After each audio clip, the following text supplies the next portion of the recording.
All right, welcome back to Building Dad Bod 2.0. It is bench and back day, the first week of the No Chains, No Gains series, doing my first bench press session.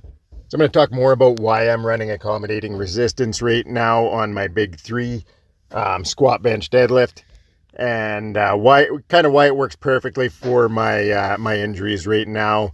It's going to be a fun experiment overall to see where my strength ends up. But before we get into that, started the workout with incline dumbbell presses. Now, I can't do a lot of weight here right now. The angle just makes my bicep tendon click and pop and gets the bicep tendon and shoulder grumpy. So I just did a set of 10 with 30 pounds, 40 pounds, and then this last set with 50 pounds. What I'm trying to do is just work through the full range of motion, get blood into my shoulder, and just start rebuilding this this movement pattern without triggering the bicep tendon too badly. After that, I did 3 sets of what would normally be dead hangs at 250 pounds, but instead of doing like a full-on dead hang, I was pulling up into my scaps through the entire duration of the hang. So I did 30 seconds, first set, 30 seconds, second set, and then the third set, just go all out.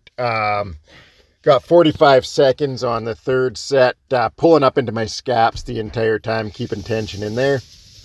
And then moved on to bench press with accommodating resistance. So just starting off 132 pounds plus chain. So it's roughly 65, 70 pounds worth of chain at the top and probably about 10 pounds or so at the bottom. They don't fully unload at the bottom. So now I'm going to talk a little bit about why I'm running accommodating resistance right now. Glenn commented on my last video that running bands and chains has never really given him great results. Glenn is insanely strong, so what he's doing definitely works well for him. And that's the thing, right? Like, not everybody is going to have the same results running different training protocols. The reason right now that I'm really giving this a good run is with my injuries to my hip and my bicep tendon. So on bench specifically, I can only handle about 210 pounds off my chest. Otherwise, my bicep tendon, again, like, it clicks and pops and it just gets irritated super badly if I go much heavier than that.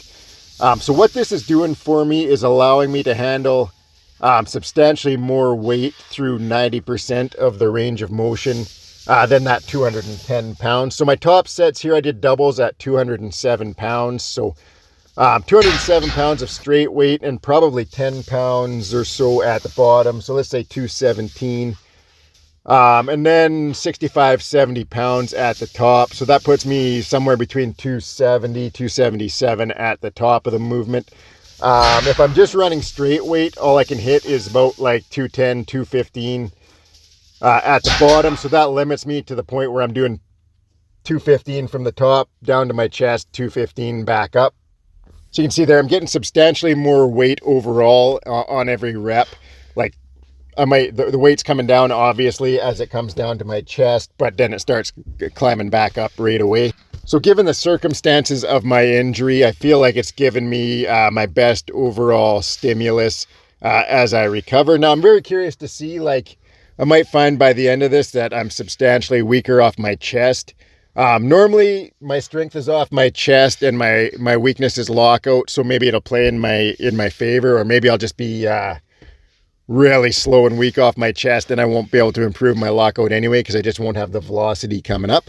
But what I might also find is as my bicep tendon heals and I up the weight at the bottom, the speed off my chest could get better and my lockout will get stronger. At some point, that lockout's going to be really overloaded. Like, I'm slightly below. So say I'm at 275 right now. My heaviest bench press last year was 291.5. So I'm below that at the bottom and the top right now. But as the bicep tendon heals, if I can get up to, say, like 230, 240 at the bottom, that'll put me over like 310, 315, something like that at the top.